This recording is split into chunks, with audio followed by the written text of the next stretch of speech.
I'm Scotty, and please bear with me while we reveal our Elite Eight of Baylor football players in our March Madness bracket. Grayson Grundhoefer stops by to talk about Baylor spring practice and trouble in paradise. There's rumors today that Wright might transfer. Terrence Ganaway and I will touch on the transfer portal and what's going on in college athletics. This is Please Bear With Me.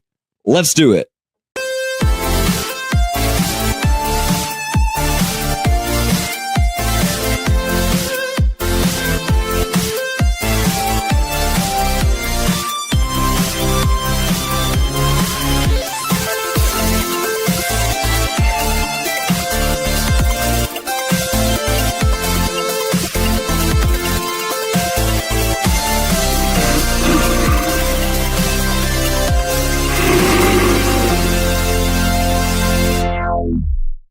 And here we are back at it again. I am live from the Rogue Studios here in the Alico building in Waco, Texas.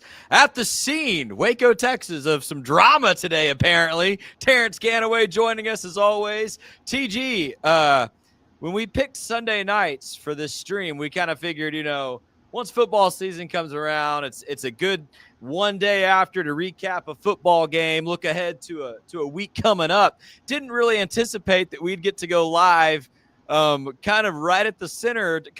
Last couple hours getting a little dicey on X as people want to talk about Wright. But before we jump into that, how are you doing, bro? How's it going? Listen, I'm doing great as always, Scotty. It's great to jump on with you. But yeah, you would think that this is more of a prep time where we can look ahead to what's happening in the next week. Right. But I guess we're trying to figure out what's happening tonight, or if something already has transpired today throughout the day. But that is the nature of the sports world that we live in today, and it is. At least it all comes out after the season. I mean, there were teams still in the March Madness tournament, and they had people that raised their hand and said, hey, I'm hitting the portal. So I do think there needs to be some changes, but I don't know if I have all the answers, but I'm sure we can hash it out over the course of our time together today. Absolutely. Let's take care of a couple of business items real quick, and then we'll try to chat about that a little more before we're joined by Grayson here in just a few minutes. First of all, thanks so much for tuning in. We've been at this a month now, Terrence. That's crazy. So still growing. Hey, it really helps us out, and I'll remind you again at the end. Like and subscribe. Last week, I think I put up like 15 videos just pulling off of our live stream. It's all really good content. We had Pete Souza up here, some great conversations. Check it out. Go through by topic, watch what you want. Don't watch what you don't want, but like and subscribe and comment. All those things help us out. Congrats to the Houston Cougars. Former Baylor Bear LJ Cryer played outstanding basketball. He was the one Houston Cougar, especially in that first half, that looked like he wanted to win the ball game. And lo and behold, Houston comes away with the victory over Duke. And Terrence, I was telling people all week, I thought that Duke-Houston game was actually the national championship. I think Houston's going to roll Florida tomorrow. Well, I hope they do. I mean, I think it's great for Big 12, and it was my first love. I joined Art Browse staff at the University of Houston in 2007, and I never thought I would leave the campus. I fell in love with the people, the culture, the food, and Scott Street. Shout out to Frenchie's. It's a fried chicken spot right there in the corner of campus, and it's delicious. But man, they played lights out last night, and I replayed some of the last 10 minutes, and I watched that whole game with a buddy, and I'm thinking there's no way Houston wins this game. And they win, and I'm still thinking, like, how did they win? And they rose up and they made shots, and they didn't help themselves either. But you could tell that Duke hadn't played in close games, and I think the stat was Duke has beat the last 15 teams by more than 20 points. And inbounding, press break, like not knowing how to do simple things that you think seem like Duke could do. And I thought they had a great look at the end of the game. But, I'm riding with University of Houston tomorrow night. The thing is, Florida kind of escaped Texas Tech because they kind of, got off the gas late. They did the same with Auburn. Auburn had 16 turnovers and plenty of turnovers, but 16 points, gave up 16 points off of turnovers. And you just can't do that against a guy like, Clayton Jr. who can shoot lights out. So Houston's going to have their hands full, but I'm pulling for the Cougars tomorrow. I'm pulling for them too. Saw some chatter on X. Our old buddy X follow T Rex was seemed angry last night. A bunch of Baylor fans are rooting for UH. Listen, I am not always about conference loyalty. I don't think you have to be loyal to your conference, but it is a good look for the Big 12 that four different Big 12 teams have been in the national title game over the last 4 seasons. That tells you the depth and the strength of this conference. That's good for the Big 12. And it is, let's just be honest, like straight up, Duke whooped Baylor. I did not want them to win last night. Like straight up, no matter how you feel about Houston, it felt good to see a Big 12 team get back to the title game. I'm rooting for them. I don't have any bad blood with Houston. I think Kelvin Sampson needs a natty.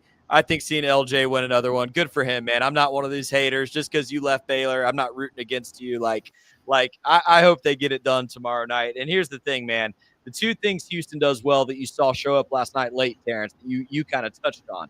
They're well freaking coached, right? Like Kelvin Sampson's got his team ready to play, and they play great defense. And it took some time. Like Duke has a lot of firepower. Flag had a great first half. And you saw in that second half, the coaching and the defense of the Houston Cougars is what made the difference. I think it makes the difference again tomorrow. Florida's not getting anything easy against that Cougars team, man. Yeah, I couldn't agree more. And I know we got to get on with the scheduled program, but Houston played lights out when they needed to. Not really, but they played well enough to win the game. And of course they did. But Florida, they got really tight when they should have been playing loose basketball. When they were up 14, they're swinging the ball around, kicking the ball, making good shots, taking good shots, getting rebounds. That inbound play, it got tipped around. Some, random guy shoots a three. It bounces off on the far side of the rim, and there's 3 Duke players right there, and it was an easy putback dunk for Houston. One of the things I saw last night was hustle, and so if we get the Houston Cougars that want to hustle and play and never quit, man, they're going to have a fun time tomorrow night hosting up a trophy. But Florida is not going to be easy, and Clayton can flat out go. And I mean, he's the reason why Florida beat Tech, came back and beat Tech, and he's the reason why they beat Auburn. So they're going to have to put him in check. He's the best player in the game tomorrow night. I don't think that's at all up for debate, if I'm being honest. But yeah, I do think Houston's a little deeper, well coached. I'm excited for the Houston Cougars, and we both have friends in Houston. Excited for everybody who roots for that program. You're right. Let's get on to our regularly scheduled program here really quickly, and then we'll touch on Rob Wright before Grayson joins us. We have been running this tournament, Terrence, and it's weird. We're getting less and less votes each week. So I think people are a little burnt out on it. That's okay. We're having fun with it. I think now it's getting fun because you really are just left with legends at this point. So we've been running a March Madness football tournament for Baylor football players, and we are down to the Elite 8. And really quickly, we're just going to go through the results of this last week's polling and see who's left in our tournament. We had a hits region. We started with 16, and we are down to 2. To no surprise, Terrence, both of these votes were unanimous. So Mike Singletary and Jalen Petrie each receiving 100% of votes, and they are the last 2 left in our hits region of linebackers and safeties. 2 legends for a reason, Terrence. I mean, like, you can't really argue with how this turned out.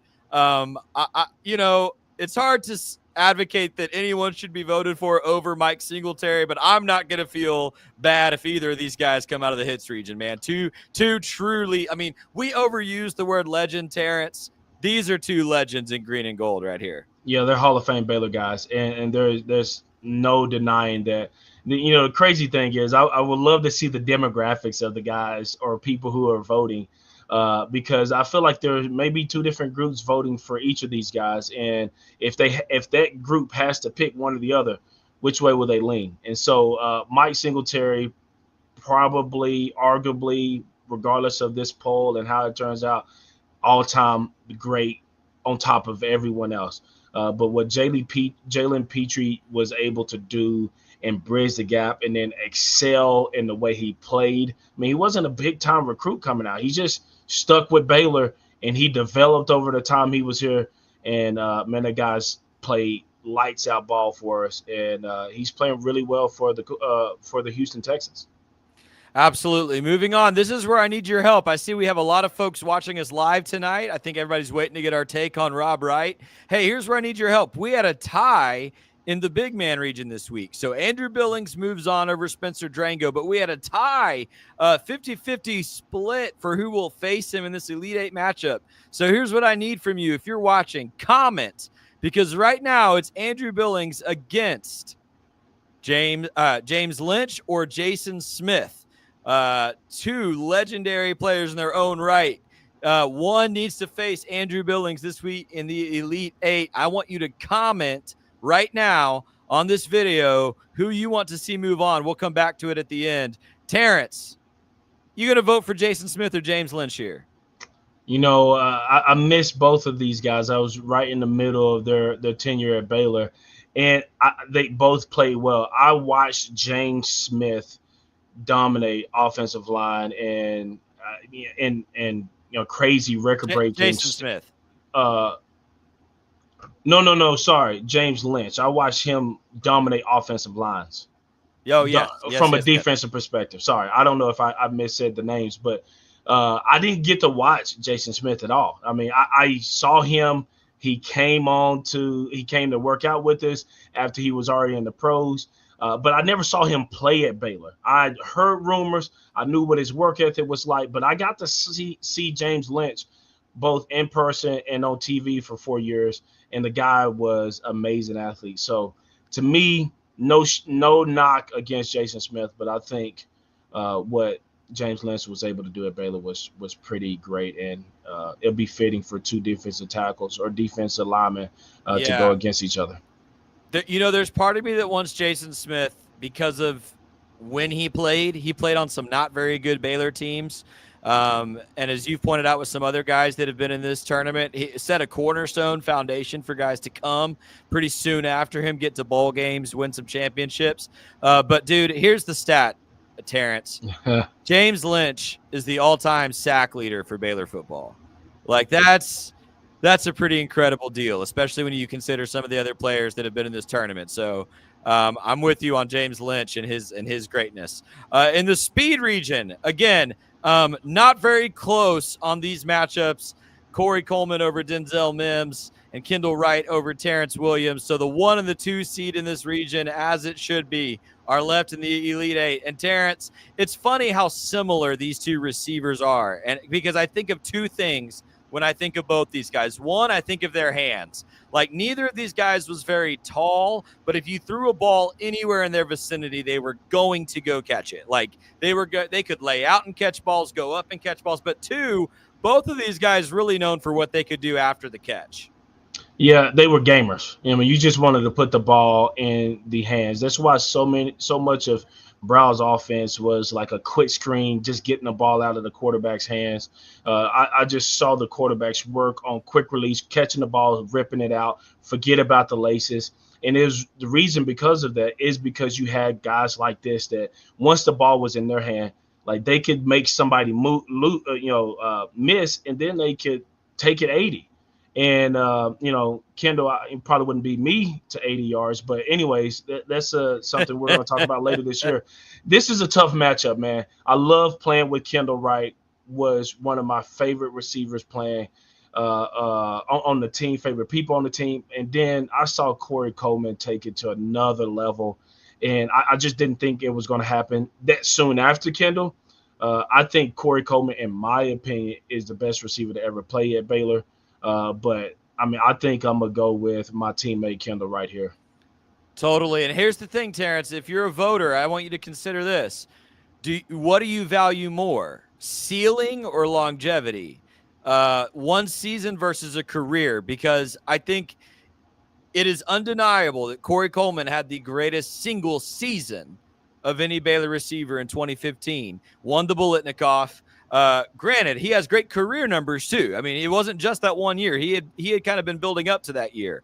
But Kendall Wright is your school's all-time leading receiver, had 4 seasons where he was the number 1 guy outside. Really a good matchup here. I love both these guys as well as a fan. And then finally, Terrence, I think it's special.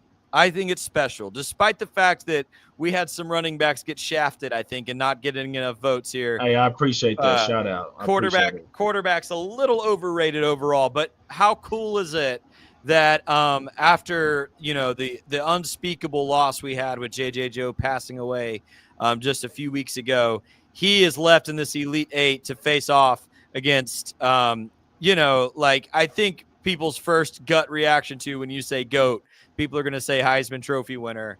Robert Griffin and JJ Joe are our two backfield players left.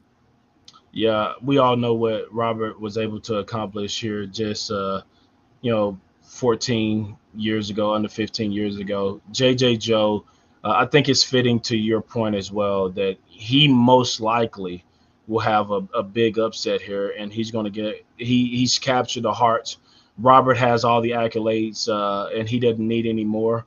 I think JJ Joe he's the Cinderella story here, and he's calling his shot, and it will be fitting to name him the all-time great if he makes it to the end of this. But man, he's going to beat some stiff competition, and rightfully so. He is on and off the field an all-time great Hall of Fame Baylor Bear.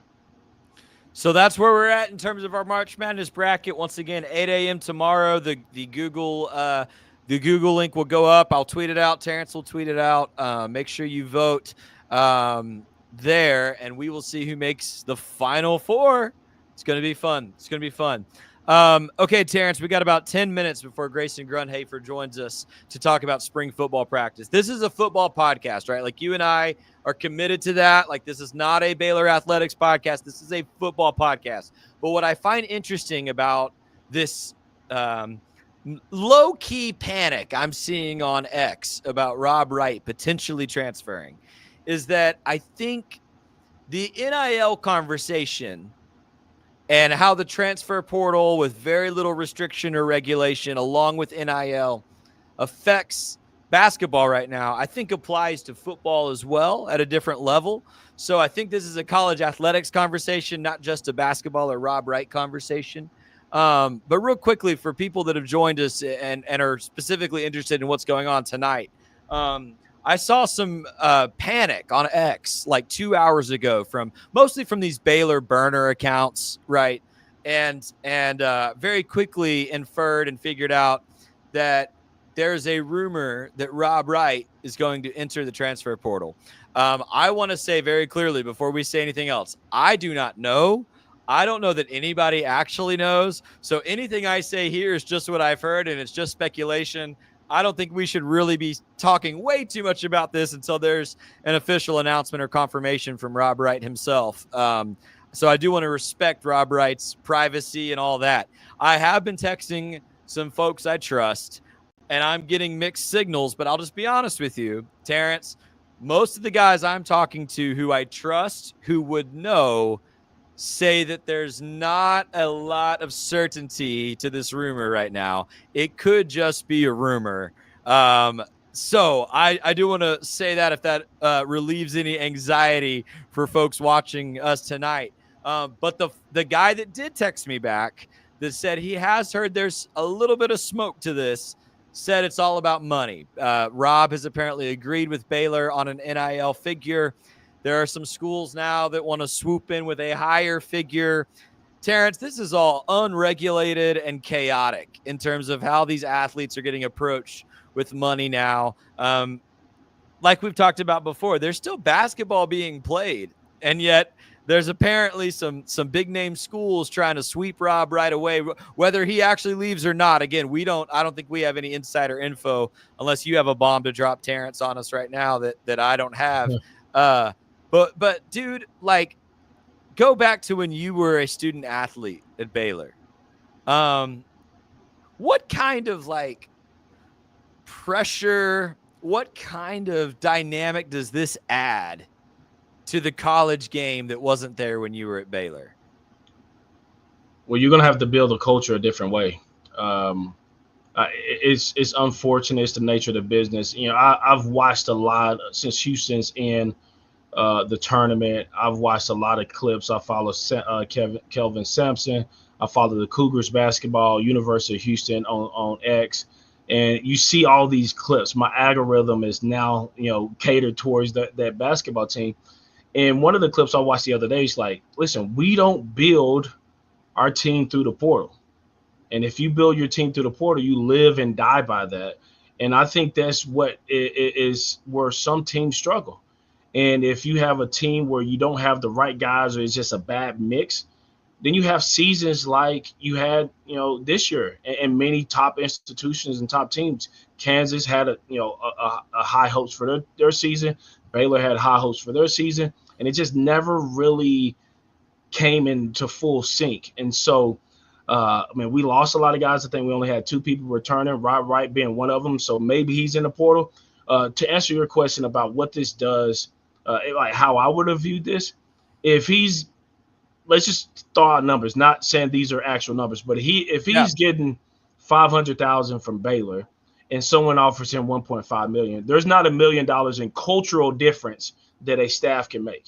At the end of the day, you just want to play basketball. You're going to have the chance to play basketball. You're probably going to a team that is going to make it to the tournament, probably top of their league if they're paying you this much money.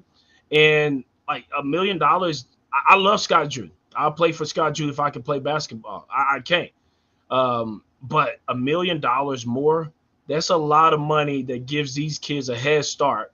And every adult that bashes these kids about this, there's too much money. I do agree it's too much money. You would make the exact same decision.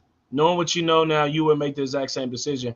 Or you just are, not really focused on money. But I can't tell an 18, 19-year-old kid, freshman, who played with Cooper Flagg last year in high school, has an opportunity to do what Cooper Flagg did. Maybe I don't know. Go to a Final Four, and how Baylor's team is looking next year. We got a lot of talent coming in. Tunde, we got some transfers, big time point guards coming in. How that team is looking next year, it's going to take a lot of time to build chemistry, which I think chemistry wins championships. And when you think about 2021, how well that team played together. Yes. It was hand in glove. And so if you look in a rebuilding year, do you get Wright 2 years? I don't think you get him 2 years. I think you get him for another year if you do get him back. And then he's going to be like, all right, Baylor's not where I'm going to make it to the Final Four. I just feel for the coaches, because if our women's and men's basketball teams had to turn over the entire roster, and it's hard to be consistent, especially at programs that have had success like Baylor has. Totally, Terrence. Every single thing you just said, I am in complete agreement. And I'm not just saying that because you're my buddy. We'll banter back and forth if we need to. But I think you're spot on. I want to point out, you mentioned $1 million more. Max, who's watching right now, says he has heard of Rob's getting $1 million more. That is the rumor. And I want to, again, as the host, I want to clarify. I am not an insider. I do not have breaking news. That is the rumor. The rumor that has been spread over social media. I've heard about a Discord chat, maybe some message boards as well. I am not on Sikkim 365 message boards, so I'm not spoiling anything there. But the rumors going around somewhere are he signed a deal with Baylor. He's been offered $1 million more, roughly. Again, I don't think anybody really knows, right? But he's been offered a significant sum more somewhere else. And I think, Terrence, it's probably safe to say there are questions about whether or not Baylor would match an offer from another school, if that fits within Baylor's current basketball philosophy. And here's what I'll say. I heard Mac Rhodes go on the Matt Mosley show here in Waco a couple weeks ago. And Matt, very wisely, he's a veteran of this industry. He asked him, he said, are we going to be able to keep Rob Wright? And Mac Rhodes said, we are going to do what we have to do financially to keep Rob Wright. And I would say that's the correct answer. Honestly, when you have an all-conference caliber player who is not yet ready to jump to the NBA, but is good enough to go play college ball at any school in the country, any school, he would be the starting point guard for any school in the country right now. He would be. He would be. He's a stud. He's a super talent. He can get to the rim at will and score. He can shoot from outside. He can dish. He is everything you want in a college point guard. If I'm Mac Rhodes, I am matching any offer he gets. That's what Scotty would do. I'm not Mac Rhodes. I'm not Scott Drew. So, Um, so I mean, I look at this from a business perspective and Baylor's perspective. I would love for Wright to come back.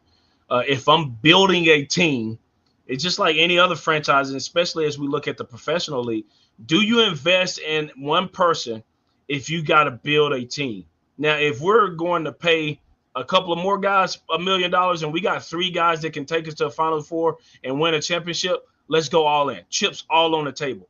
But if you are paying him $1 million more and we don't have a team around him, he's going to end up leaving anyway. So I think you got to look at it very acutely and longitudinal.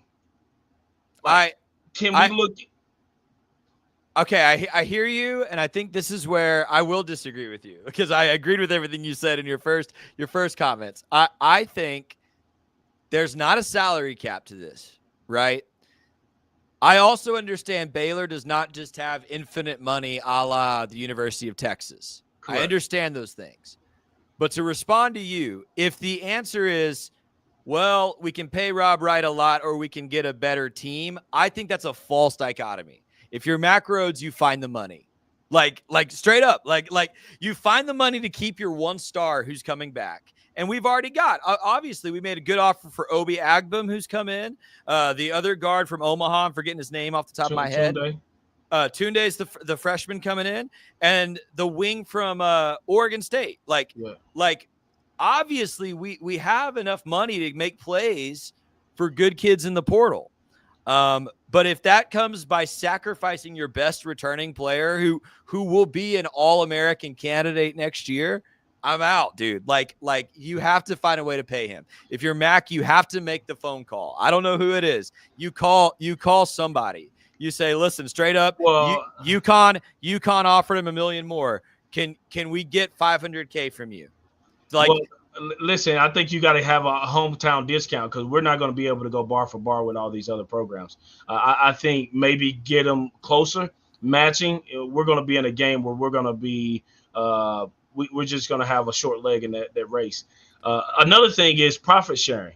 So when July 1st rolls around, what does that do to some of the money that is allocated for athletes? So I don't know, man. I'm a money ball guy. Always, I love building the culture from within and trying to build the pieces because when you have the veterans and the people that can do it, and then you plug in a piece like Rob Wright and another guy, I think that's when you have a fun team to watch and a consistent team to watch. So Scott Drew is going to have his hands full regardless because he's going to have to put five guys on the court that has never played basketball together. absolutely, yeah, it's tough. And so I want to say a couple things about college athletics at large. I want to say a couple things about Baylor in this situation. And then, Terrence, I'll let you have any final words as well. And hopefully Grayson's going to be here in just a second to talk about spring football. We'll get back to football. Here's what I want to say. The NCAA has to regulate this. I don't think there has – you disagree? NCAA is the problem. I mean, it's the Well, reason. It's the of course they reason are. why But this is the reason why it opened up. I mean, when you have coaches, whether they're tampering or not, with athletes, coaches, everyone has a representative. And what I assume, I don't know. What I assume is somebody's representative for Rod Wright leaked some information, maybe to get more money out of Baylor, but maybe there is some fire to this. There's definitely smoke if everyone can't confirm that there's no suspicious activity going on. Now, if somebody said, hey, like this guy's Stan, hey, that's the end of it. But no one's saying that yet. So there's something true about this rumor, whether we want to believe it or not. And the NCAA made a mess of this when they allow coaches to get paid a ton of money and move to schools without any recourse. Now we have this transfer portal that is very loosey-goosey. You can play at 10 schools in 10 years and still have eligibility to come back if you want. And then you get paid a ton of money. So if it was up to me, I would move a lot of these funds into a retirement account, a savings account. Hey, let's give you some money. Yeah, like I want you to live your best life. Okay, you're 18. You're going to be broke at 22 if you don't make smart decisions. And you're going to be in tax. IRS is going to be knocking on your door if you don't know how to protect your money and also save for some of these IRS tax payments that you're going to have. But at the end of the day, I don't think the NCAA should do anything with the three major sports. If anything, I think the NCAA should break the three major sports should break away from college altogether, and they should be ran like a professional organization. Hey, you show up, you to practice, workouts, you get paid for all of that. There's fines. You miss weight, you miss class, you get fined like a professional athlete. $15,000 a pop. I bet you get more accountability out of these guys than what you have now. I would. It would be hard if my son has got $1 million deal walking in my house and I tell him to clean his room up. You know what this sucker's gonna say to me? He's gonna say, "You clean it up." I'm gonna pay someone to clean it. Yeah, he won't even touch it. So I can't imagine some of these coaches having to deal with these personalities. And so if they want to be treated like professionals, I say we put them in the professional league already and make it where, hey, you're held accountable to a higher standard. This is a job now. Yeah, you still have to go to school, and you're eligible to get fined for many reasons that are against team policy and conduct. And you sign the contract, and let's hold you accountable. So anyways, that's my take. I'll let you go ahead and talk about yours. Yeah, so hey, listen, you will not hear me wax poetic about the greatness of the NCAA as an organization. So I'm with you. No love lost for the NCAA. I think I meant something similar to what you just said. By there needs to be structure to all of this. I'm seeing some people in the comments suggest portal sit out rules. I don't think that's ever coming back. I think it's the reason why we have the portal right now. Right. So here's where we agree, Terrence. I think there needs to be contracts.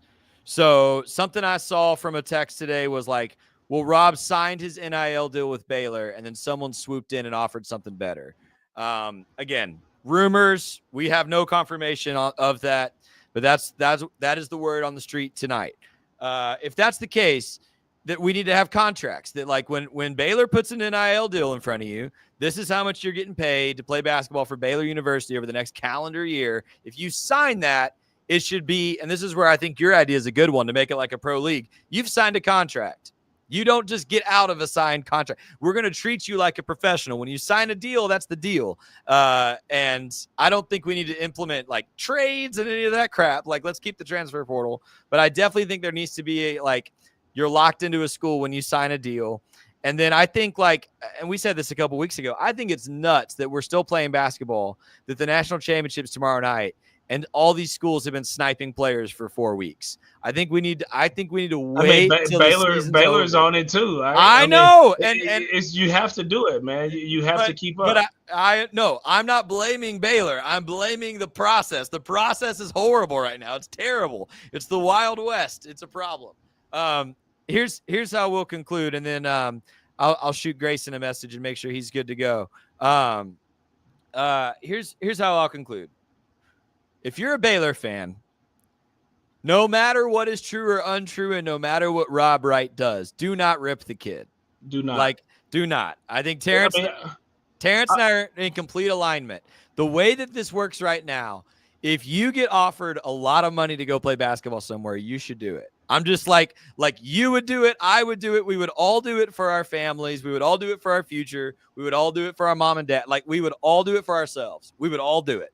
So straight up, I wish that we lived in this idealistic space where it's be loyal and play for something more than money. No, dude. Think about all the great Baylor basketball players who could have made money playing basketball in college, but they never made a professional sports league. Players we loved, right? Think about guys like Terrence Ganaway, who have said, I need to take advantage of my COVID year and go play 1 year of college football now, right? You cannot blame these kids for making money. You can't. And so if it's true that Rob Wright transfers somewhere else to make money, I root him on. I am agreed. I'm rooting for him. I'm rooting for him to do well. And I'm looking at Mac Rhodes and Scott Drew and saying, I need an explanation. Frankly, they don't owe me an explanation. No, they're not going to give you one. I need to know. And change the tactics, change the strategy. We need to build within, man. I don't. You need to go get 3 guys you develop for 2 years that are starters or great role players as a junior, and you bring in one or two guys a year, and you hope. I mean, you I think just about okay. Deontay George would be a senior right now.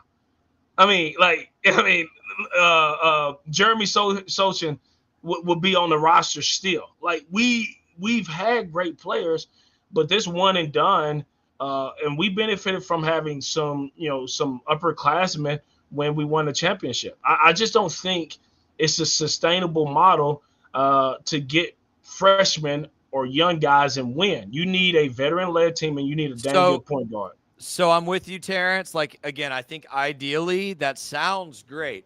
I think the problem is I don't think you have a lot of kids right now who want to commit somewhere for 3 years and develop. I tweeted about this when Asamoah tweeted, okay?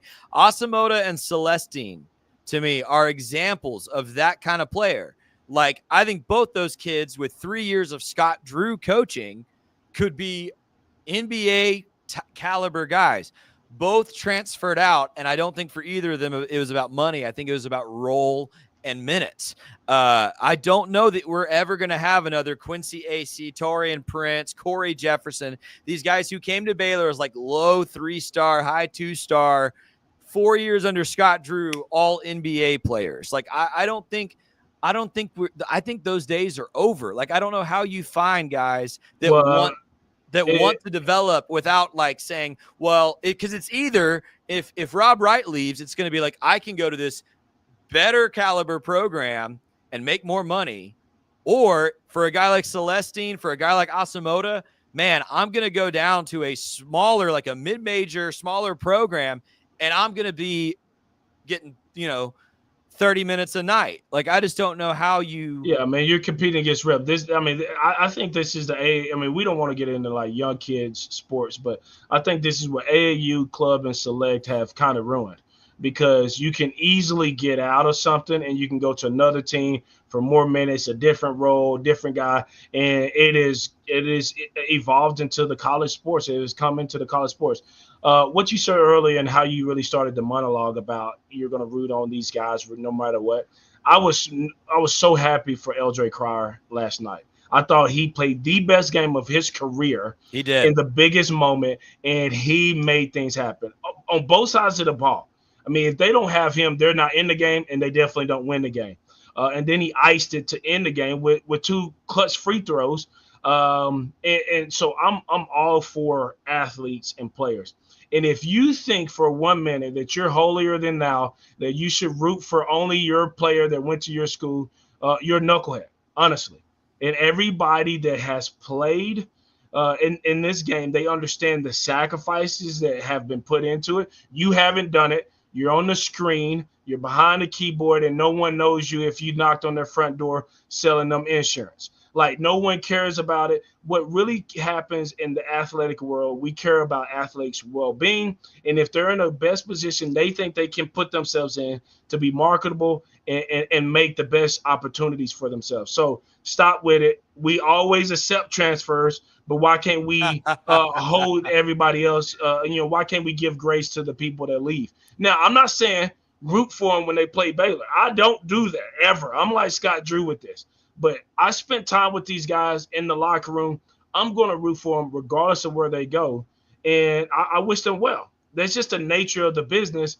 And if you don't see that, then you're blind, or one, you never played sports at a high level.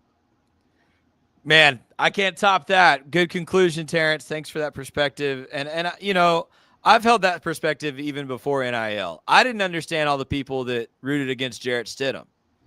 I was like, the coach he committed to got fired. He can go play in the SEC. Like, why are we upset with the kid? By the way, Jarrett Stidham probably going to be our guest in August when we get ready for Baylor Well, Auburn. there one kid I didn't root for because what he did was unforgivable. That was Dabney.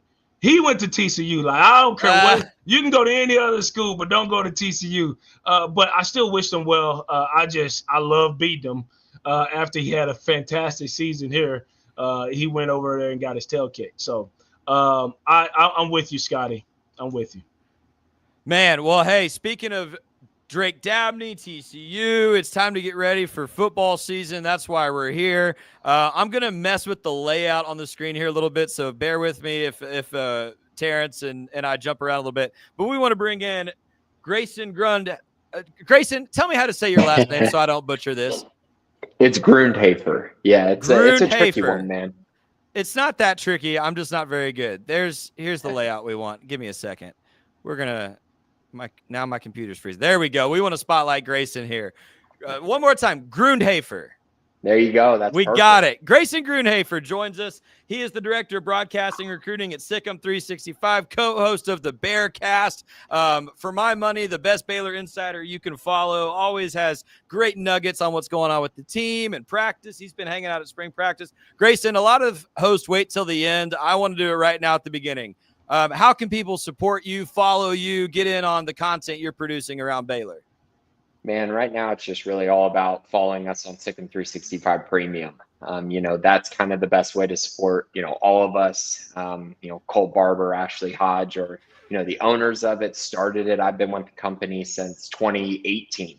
Awesome. So really just been around the beat, covering Baylor for a long time. When I started the job, it was all about just, going and filming stuff and covering as many sports as possible. And that's kind of become magnified a little bit. I keep my focus on football recruiting, and basketball some too, just because of the transfer portal. But yeah, go follow me on there. And then of course, Twitter, if you want just like some news and nuggets that I can share that aren't on, the premium side of things. Awesome. And one of our viewers, Bear the Truth, he's a good supporter of our shows here at Rogue Network, says, good to see you. An update on what's going on. New shows or podcasts in your world? What are you doing as far as a podcast, Grayson? Right. So if y'all listen to the Bearcast, that's been kind of the bread and butter for a long time. And it started off with Craig Smoke. Fast Friday was what it started as, and it evolved over time. But now, the Bearcast is going to take a new form. We're still working out the kinks on how we're going to do that. But Craig, of course, is working at Rogue now. And so we actually released that, a week ago, that was going to be our last one together, unfortunately. So, just changing up some things, but we'll have something soon. We're working on something. It'll be a lot of fun, and it'll be hopefully more daily instead of weekly podcasts. Oh, I love that. Yeah. Listen, this is what I love, Grayson, straight up. Like, I just want to say this up front too. I hope every Baylor fan consumes all of it. Like, man, Grayson's doing great work. I would love a daily Grayson podcast. I'm all in on that. I'll just tell you up front. That would be my morning drive every day for me.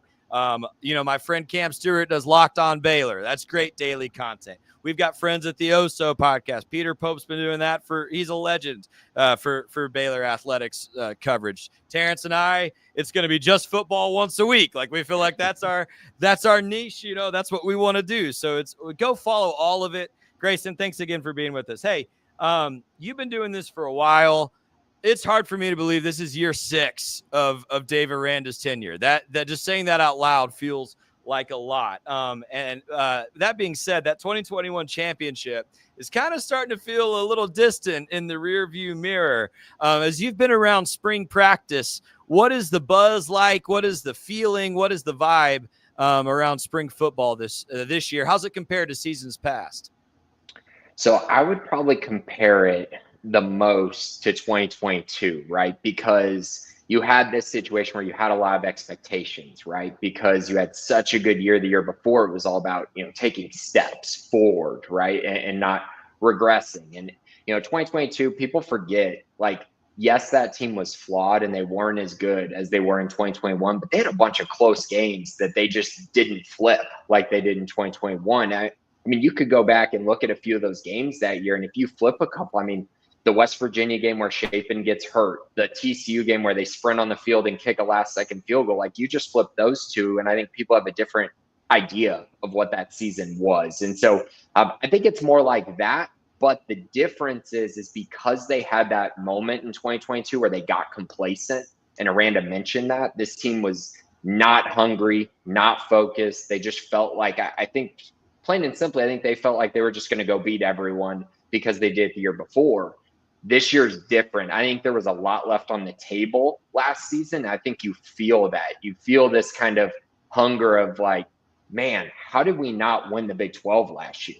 I think there is some of that with this team. And I think because of that, I think you're seeing a team that's very focused on actually making that goal happen and actually getting to the peak and not just resting on, that 6-game win streak that they had at the end of the year. So I would say the vibes are really good. Everything I've heard from the first scrimmage, which was yesterday or Saturday, I guess, it was, I would say, light years ahead of what we've seen from first scrimmages over the last 4 years.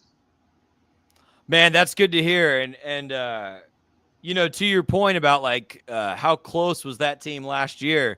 I feel like everybody said it ad nauseum. Like it feels like Baylor blew games against BYU and Colorado. And if you just you said 2 games. If you just flip those 2 games, Baylor's in the conference championship. Like that's all it takes. Man, well, I'm curious about this. Transfer portal. Terrence and I just spent about 20 minutes talking about these Rob Wright rumors. But good news in football. Baylor seemed to kill it in the transfer portal. Some really big names. Who has stood out most amongst the new guys that came in from the portal? So, man, that's a great question. Okay, I think I'll do it this way. There's a couple guys that, let's just say, I didn't have this massive expectation for. And when I saw them for the first time, there was especially one guy that I was like, holy cow, this guy looks different.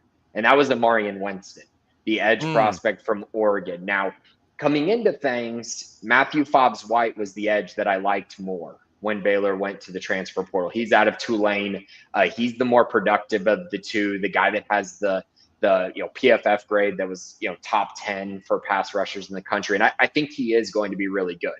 But from a physical standpoint, from a standpoint of, hey, you might be able to actually play this guy, in trying to stop the run situations. You might be able to play him in passing situations. You might be able to just not take him off the field, which would be ideal.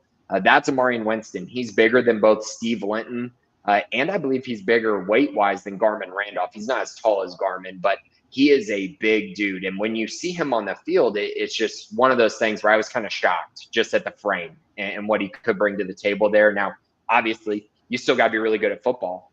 So we'll see if he can develop and get to that point where he is a really good football player. But at this point, I was very intrigued by him. Now, as far as 2 guys that I think have really stood out just other than that, that we kind of had expectations for. Kobe Prentice is the first one, the Alabama transfer at wide receiver. He's really good. And I think that when you watched Baylor last year, they had good athletes at wide receiver, and Baylor's always had good athletes at wide receiver, but the route running from Kobe Prentice is very different and very unique. And I think that skill set, the ability to create separation, was not necessarily something that they did a great job of consistently last year. I totally agree. Yeah, outside of Josh Cameron, which Josh Cameron is just so physical that it doesn't really matter if he creates a lot of separation because he catches everything with his hands. He doesn't let the ball get into his body. He just does a fantastic job of using his frame. Kobe creates separation and gets by people, but also gets around people and gets to his spots. And I think when you see that, you see more guys that have come out of Alabama with that kind of skill set, right? Like that Devontae Smith, that Jalen Waddle type skill set. I think Kobe Prentice has a lot of that. And the other part of it, he doesn't drop passes. He hasn't dropped passes during his career at Alabama. And that was an issue that I had with some of the receivers last year, just being honest. So some of those guys had some drop problems and Kobe won't. Last one that I do want to mention really quickly, obviously, Samu Taumanu Pepe. Just quick shout out to him. He's going to be massive for Baylor at nose tackle, but I think everyone knew that. He's going to start right away, be awesome. But the other one's Devin Turner, the Northwestern transfer at safety. Just being honest, secondary is probably going to make or break this team next year. 100%. And Devin Turner, I think, has shown a lot. And he played well in the scrimmage on Saturday. I think he's a guy that is getting better and better. And they're allowing this competition for all these transfers. They're forcing them to win jobs. And they're allowing the incumbents to fight for those jobs, which is amazing. You got to create this competitive environment. They've done that. But I think Devin Turner has kind of stood out in that regard during this kind of competition period. I think he's going to lock in one of those safety spots and be very productive and a big upgrade, I think, for Baylor in the safety position. I know you said that, they're letting these incumbents compete. Grayson, Terrence, nice to meet you. Yeah. But there's one incumbent that's job is very solidified, and that's our quarterback, Sawyer Robertson. If we were talking last week, if he goes down, God hope he does not. What are we looking at? Do we have an option in someone that is learning from him and that, Coach Spavital can have confidence in moving forward with, in the case that we have to go that route? Yeah, nice to meet you as well, Terrence. Big fan of yours.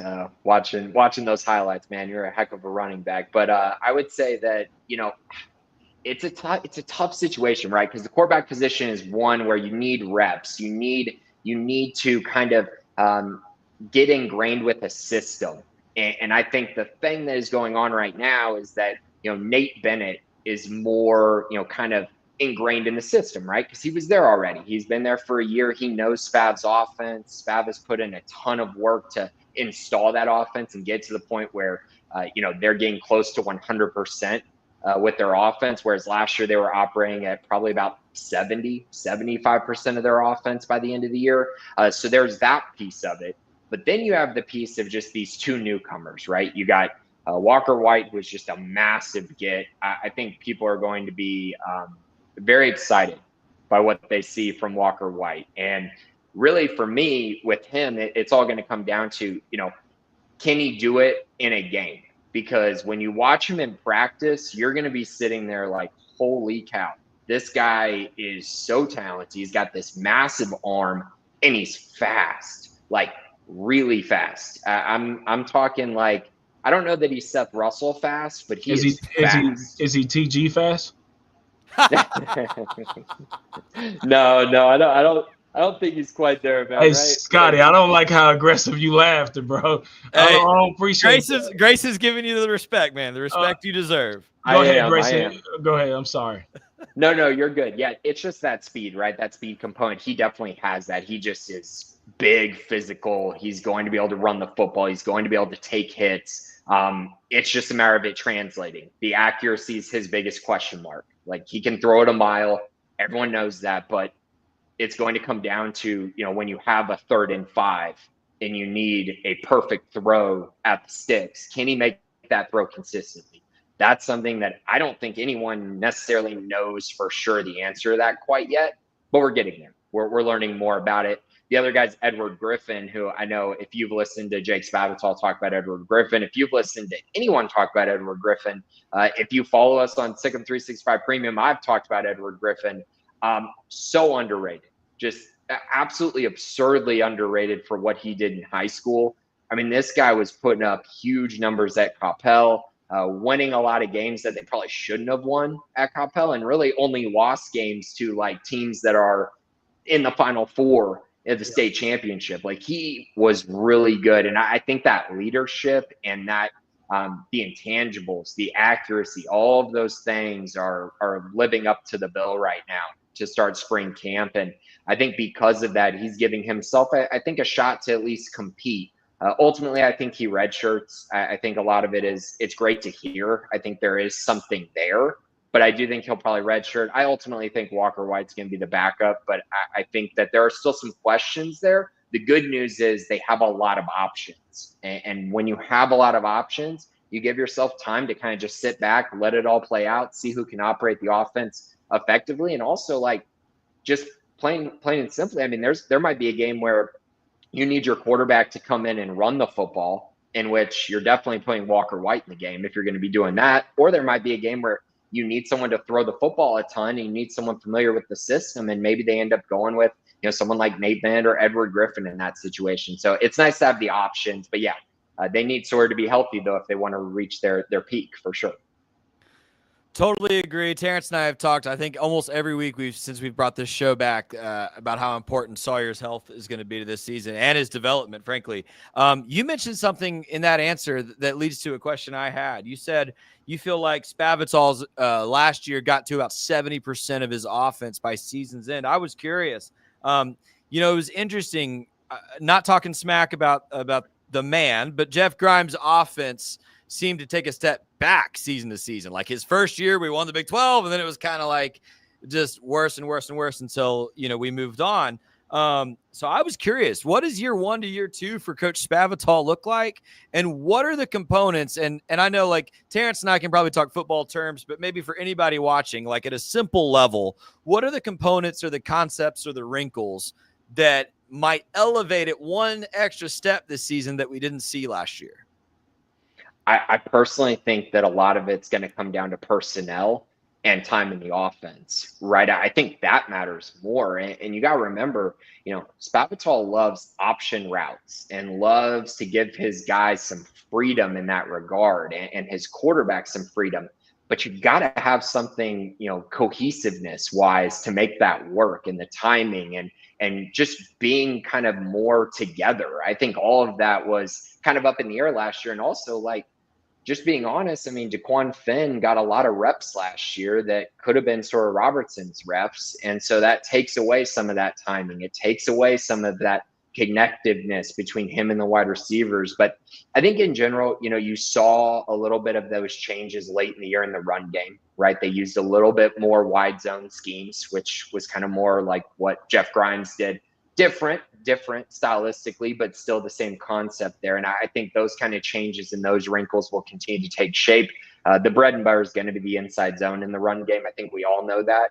I would also say that Sawyer's injury, I think also took away from what they could do in the run game as well, because he showed a lot with his legs early in the year. But from a passing game standpoint, I'd love to see more crossing routes, more mesh routes than they ran a year ago. I think that's a staple in the air raid, and they didn't quite run it to the level that I thought they would initially. And I'm hoping that was because of personnel, because I do think those routes are very effective. And when you have, various receivers like a Kobe Prentice or a Jaden Porter now or Cole Wilson that you're bringing in, I just think there's more options there for them to actually attack in that way.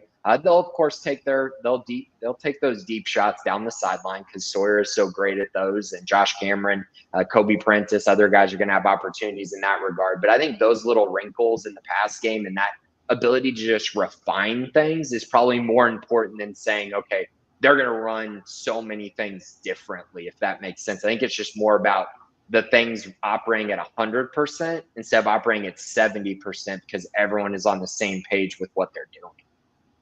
Totally feel you on that. You mentioned like that consistency and that like, okay, guys are now in their second year in the system. Sawyer's the unquestioned starter. He's getting all the reps. Like all those things benefit.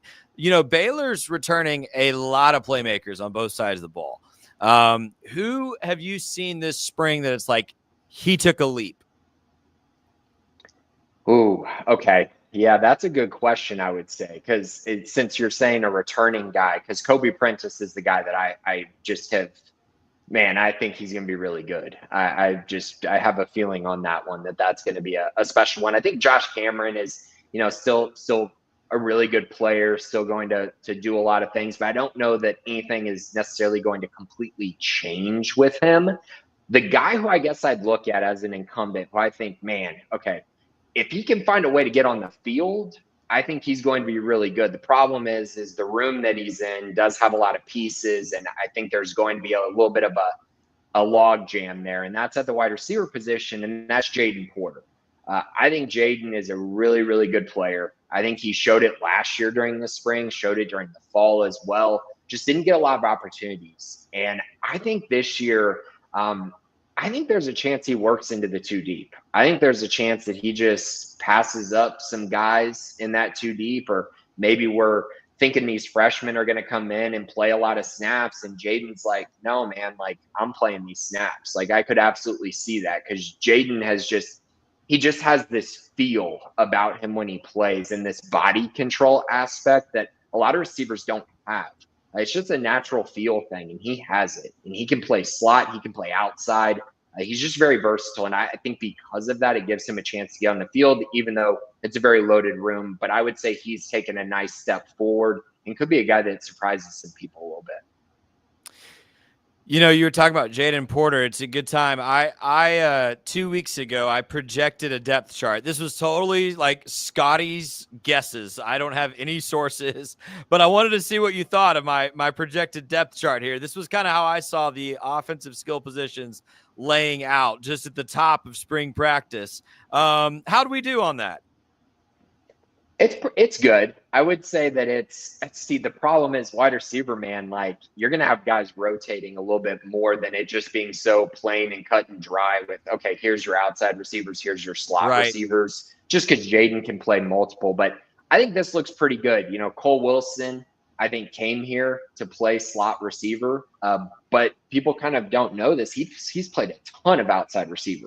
Like during his career, he kind of is an outside receiver, honestly, but he's going to bring some speed and be a true kind of deep shot threat, kind of like, you know, Monterey Baldwin was at times last year. You know, obviously Monterey does a lot more when he catches those short passes and creates yards after the catch. I don't know that Cole is quite that level, but going deep, he absolutely is. He might even have a better feel than Monterey Baldwin going deep down the field. He's done it a lot more in those one-on-one situations. So I could see him kind of being a versatile guy as well. But the rest of this looks pretty good. I mean, Josh Cameron, Kobe Prentice, Jaden Porter, Ashton Hawkins, Cole Wilson. I feel like that's going to be the main group. And, you know, who knows? Maybe Baylor decides to bring in another transfer as well at the wide receiver position after the spring. That could make some sense. And then, of course, Trigg at tight end. Yeah, the rest of it looks pretty good. I think that's about what I would have it. I would also keep an eye on that running back position because, you know, Baylor fans who follow me know that I'm a huge believer in Caden Knighton, the true freshman running back. I think he's going to be really special. He's got something about him, his speed, his burst, his ability to catch the football out of the backfield. He makes guys miss in the hole. He is a really good running back. I think there's something there, and I think he could find himself in that, you know, too deep pretty quickly. And that doesn't mean taking away from Dawson Pendergrass or that Dawson's not going to play, but I think they might rotate all three of them quite a bit while giving Bryson the lion's share of the carries. Yeah, Well, I go ahead, Scotty. No, you go ahead, Terrence. You know, I think secondary has to be the best group, most improved group going into next year. And I think the receivers have to be the second. They were very serviceable last year. They played consistent. I thought that there were so many opportunities that Trigg could have made this catch, that catch, and we just missed opportunities to have a big play. But where I think the wrinkle, and I know you talked about the offense and what happens in year two. I think the wrinkle in the offense moving forward is how to get separation in the receiver group, but how to use a running back in the backfield, catching the ball out of the backfield. I don't think Knighton would be a Treston Ebner, but I don't think we got a lot of balls to Bryson last year. We didn't have to, or it wasn't really fundamentally a part of the offense. Now, he did catch a handful of balls, but if we could get something like Knighton where he can come in on a third and medium and keep a defense honest, he's going to be a mismatch problem for any linebacker in the Big 12 because of his speed. Obviously, a sprinter out of Oklahoma, but I think that would be another wrinkle.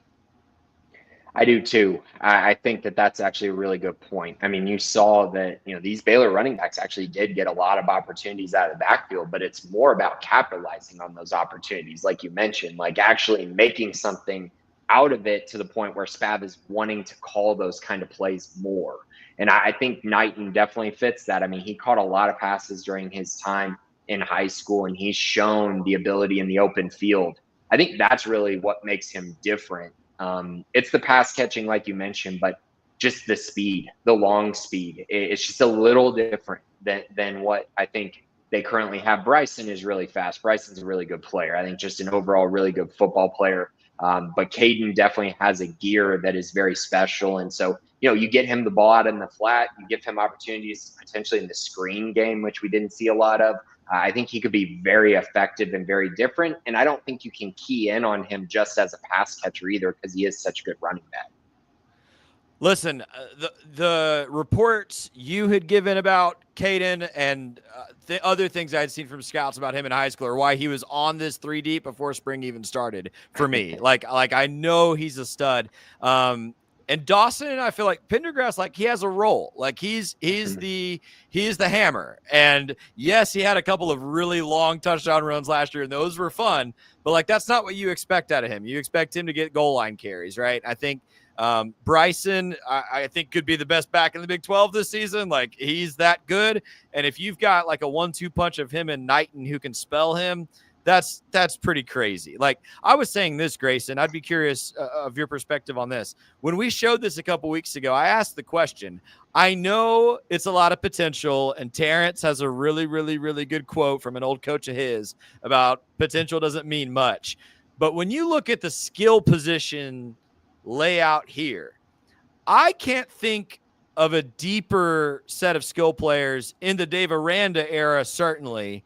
And I almost wonder if you'd have to go back to Art Briles to get this many athletes, athletically talented dudes at these positions.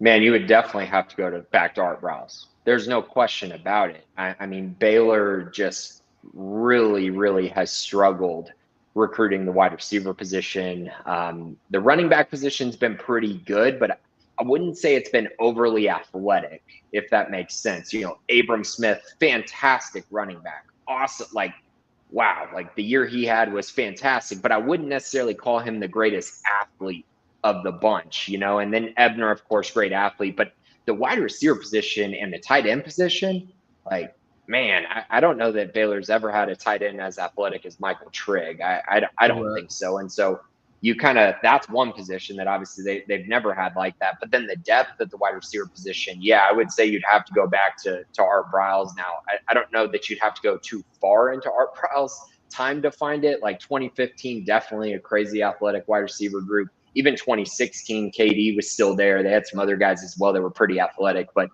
yeah, I just, you know, with Rule and in this time with Dave Aranda so far, it's felt like they've had like 3 or 4 wide receivers, and they haven't truly had this, you know, large group of wide receivers who can all make an impact. Last year's group was probably the most diverse that they've had, and they just dealt with so many injuries that you end up only seeing like 4 of them have big seasons. Well, I think the problem is how long you're in a seat. You know, Matt Rule was here 3 years, so you really can't develop that bench. Browse was here 8, and now this been Aranda. So this would make sense for, hey, you to have a little bit more depth.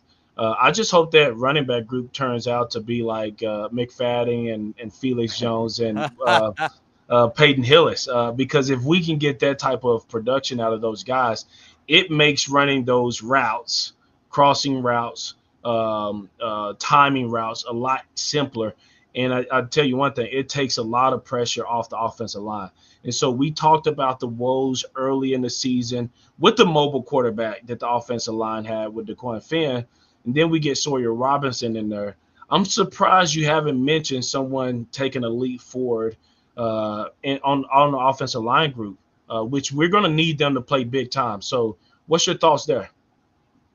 So, okay, yeah, the offense, like, you know, man, I feel like anytime that I talk about the football team and like go on podcasts and we talk about this stuff, it's just we don't talk about the offensive line that much, especially when you return, you know, 4 guys that were so good from a season ago. And so I think it's one of those things where you're sitting there going, oh man, things are solidified, right? But it is also like you remember some of those seasons where Baylor has had really bad offensive line play, and you've seen what that's done to the team. And so yeah, I think, you know, when I look at the offensive line, for me, it all starts with Sidney Fugar. I think he is just a behemoth, a load. I was surprised when he didn't play more early in the season last year. But originally, I thought he was going to be the guard, be one of their guards, whether it was right or left is initially where I thought he would be. But he ends up, you know, fitting in really nicely at right tackle and playing a ton, or left tackle and playing a ton, and being just very needed, right? Like when they brought him in that Texas Tech game specifically, things changed for this offense. And so I think he's kind of the guy that I keep an eye on. I think he's the guy who's going to take the biggest leap forward. I think he's going to be far better than he was last year. He mentioned it, you know, during the fall and during the spring, he was playing guard, he was playing tackle. Now he'd done that before, but he was moving around a lot. And so he finally got entrenched as the starter. And I think from that point on, there was a lot of I think development going on with him. And I think that's what you're going to see is him continuing to develop. He's just got such a special frame. Outside of that, I think you're going to see a lot of these guys be as good as they were last year. Colton Price is awesome. I think he's just such a rock solid center for them. I think he's only going to get better. You got your staples and Ryan Lingiel and Omar Egbedian that you feel excited about. And then you have the newcomer, at that right tackle position, which is likely going to be Caden Siraki. He's been the guy that has kind of taken, I guess, that step forward there and really become, I think, the starter at this point in camp at that position. But I will say there's a lot of guys that I think are playing well. When you look at Colton Thomason, who transferred to Baylor last year from A&M, I think he's a guy to look at. Joe Crocker, who transferred in from Louisville this offseason, is another one that I would definitely keep an eye on. There's Sean Tompkins, who was a 4-star guy a few classes ago. He's another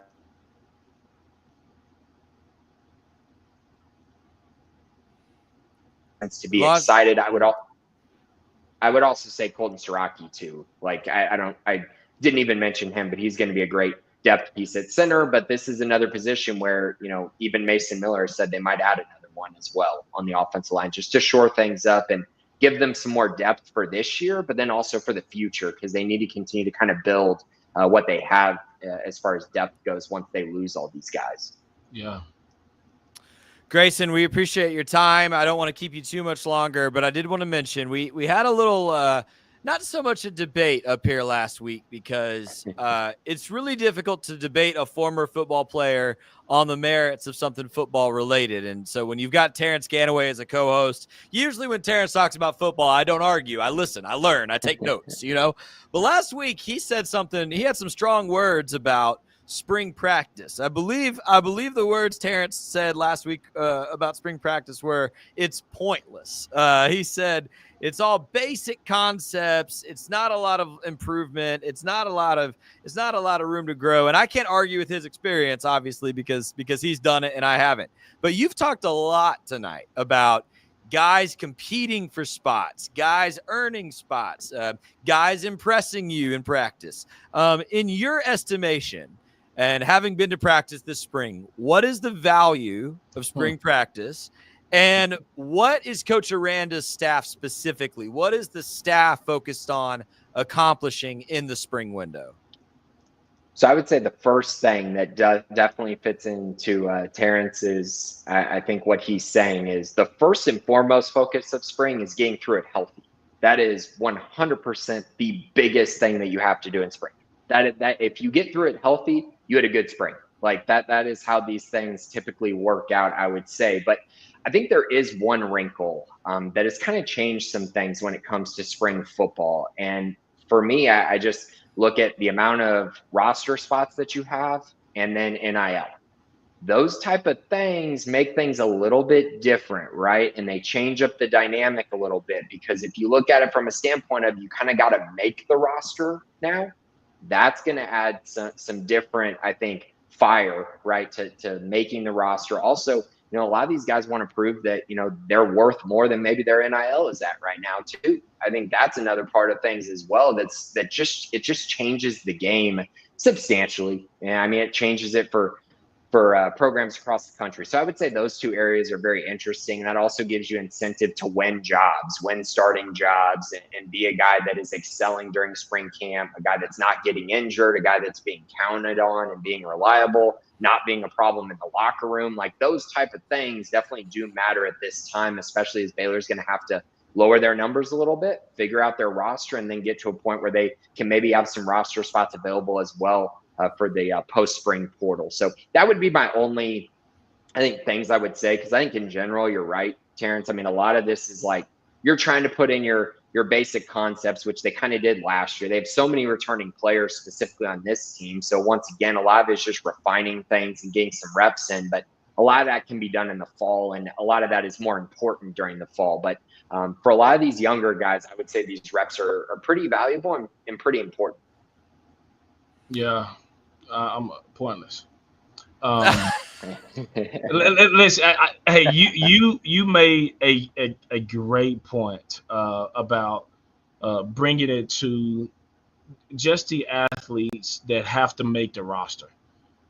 We talked earlier about where the NIL goes, and it needs to be a little bit more of a professional structure where you get paid to show up on time, meetings, class, grades, whatever it is you do, that affects how we pay you. And you can get all these deductions at the end of the week and not get a paycheck because you are ultimately not performing. So I can see how it makes you more professional in the spring and then earn a spot because, not everyone's going to be here in the fall that's here now. But I always thought from a spring ball perspective, and I didn't play some 5As, 4As. They did it when I was in school, but I played at a 2A, and no one ever, we ran track and played baseball and did other stuff during the spring. So to do it now, I feel like it's you get such a watered down offense and base defense that you're seeing the same thing. So you're really trying to see if the guys are a little bit more locked in. They have a little bit more intensity than the other team. I mean, the other guys on the opposite side of the ball. But it becomes so mundane, and you're just doing the same play over and over again, and you're meeting Elliot Coffee in the hole for the fifth time of the day, and you got to do the exact same thing tomorrow. So there's really no variety that gets you excited. So we love the idea of what Coach Prime and Fran Brown was trying to do is make it inter squad, and then I think Mike Gundy said something early last week about it as well. Now, I do think there's value in getting reps. Does it need to be in the form of football pads, hitting, and banging? I don't think so. I think 7-on-7 would be great. I think individual linemen and defensive lineman drills and competing there will be great. But does it need to be where you wrap up, put on pads and your practice against each other? So that's my take. But I really love your perspective. And obviously, we wouldn't have this analysis if there wasn't a spring game or a spring football to even be talking about. So you do your homework. You know what you're talking about, and you know the positions and the personnel, which I'm very grateful to hear and understand. Scotty and I want to have that much insight, but we just don't go that deep. And so we really appreciate the perspective that you bring to the table that we wouldn't have been able to have. I appreciate that, man. I mean, that's what I do. I know these kids from the time they're sophomores, just talking to them and going through their recruiting journey and all of those things. And it gives me a different perspective on it, but also it's just one of those things where it's like, it's cool to see these guys grow, right, and develop, and seeing them get more reps in the spring, especially the young guys, is fun as well. But I would say spring is definitely more about storylines and more about, again, fun.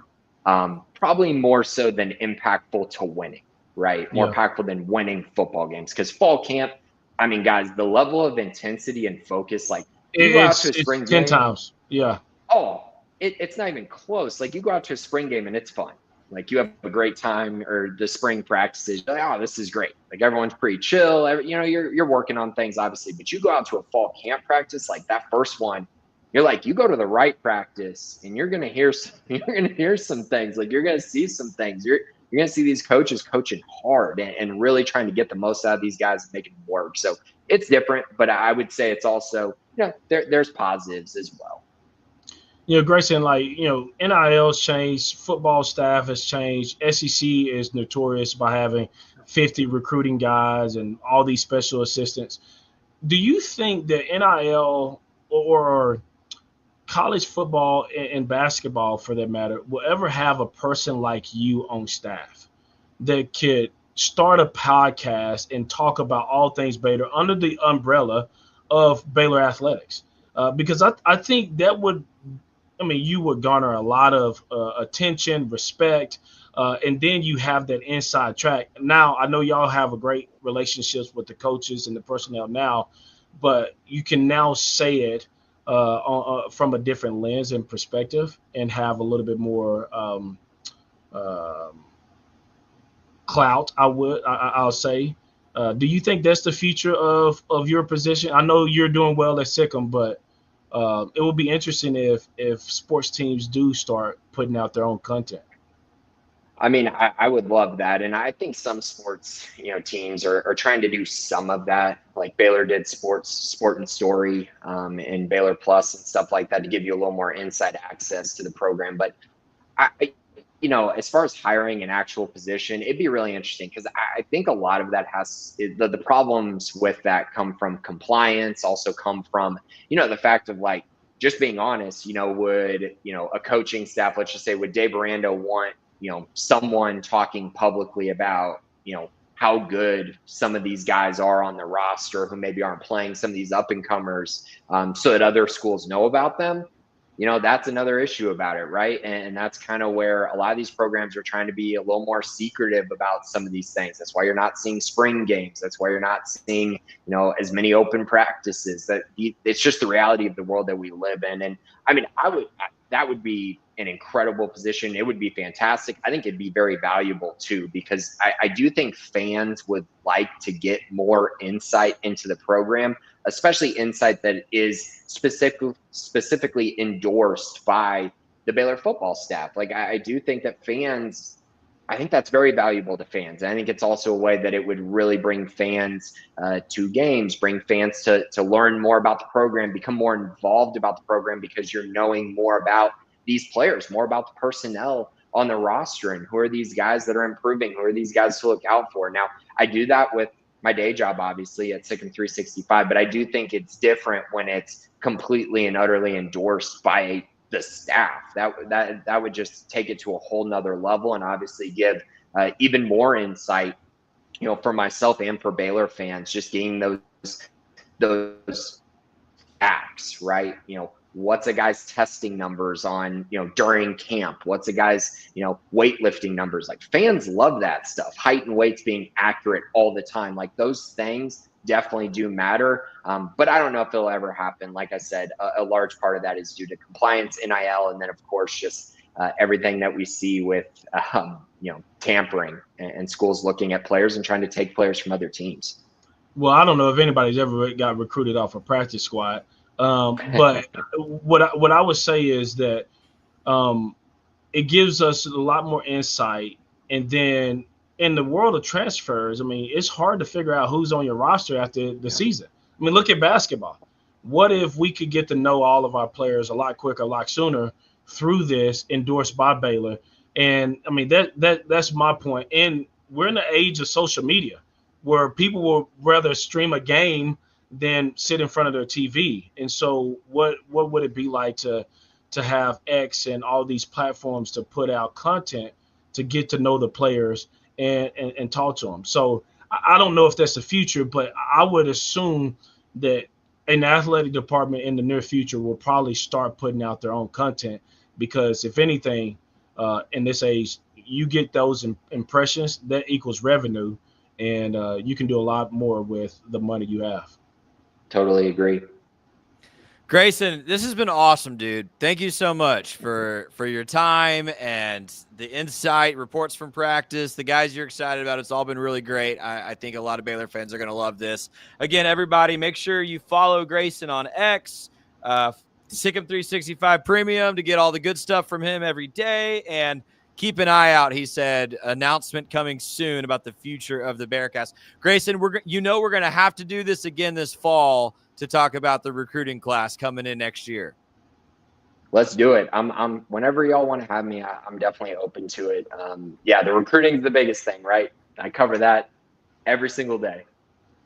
Let's go. Well, can't wait to talk to you again. Thanks again so much, man. Good to see you. Nice to meet you, boss. Nice to meet you too, man. Take it easy. Grayson Grundhoefer. That's how he said his name. We got it this time. Man, I need that guy to come see me in Waco so I can take him to Southern Roots. Get him a pizza, get him a beer, whatever he likes. Southern Roots, one of our sponsors. Thanks to them, Primetime Pets, Dichotomy, and Fabled, all businesses around here that have contributed. We did a giveaway. I'm going to reach out to someone on X tonight who won the first Primetime Pets giveaway. A few folks shared pictures of their dogs. I didn't see any cat pictures. Did you see any cat pictures, TG? No, people don't like cats. Well, I don't either, so that's okay. Yeah, I think cat's a Facebook thing. It's not an X thing. But hey, this is the most live views we've had throughout an episode. So thanks so much for watching. Thank you all. Yeah, if you commented, I think James Lynch is the only guy who got some comments. So James Lynch is going to move on and face Andrew Billings. Keep an eye on my X account, Terrence's X account. We'll tweet out that poll tomorrow. Make sure you go vote so we can continue working through our March Madness tournament. Great stuff from Grayson, Terrence.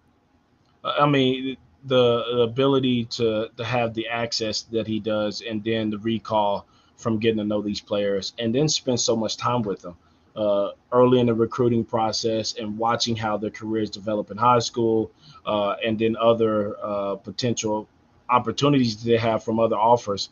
You can tell he's passionate about his work and what he does, and Sikkim 365 is a great organization and led by some really good people. So glad to have him on. Him and Pete Souza can join us anytime, any day of the week, twice on Sunday.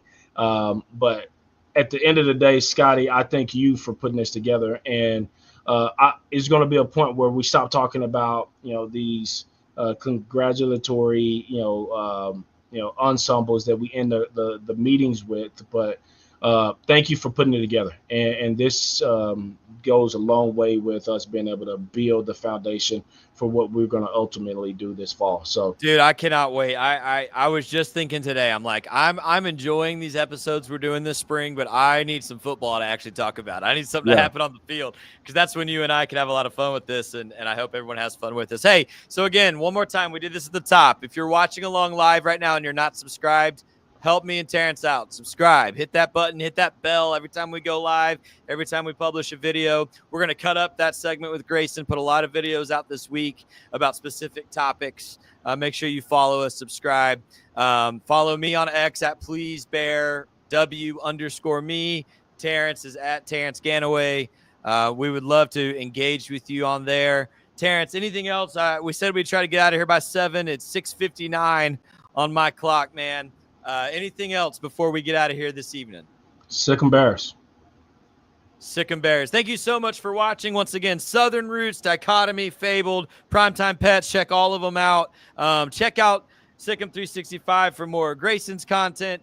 Subscribe and keep it tuned here to Please Bear With Me. Every Sunday night we're live. We're putting out content all week, and then the good stuff will happen this fall. It's been good to be with you this evening. My name's Scotty Swingler for Terrence Ganaway for Rogue Sports. We will talk to you next time. This is Please Bear With Me. Sick and Bears.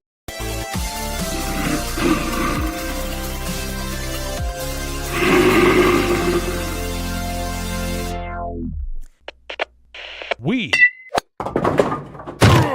are Rogue Media Sports.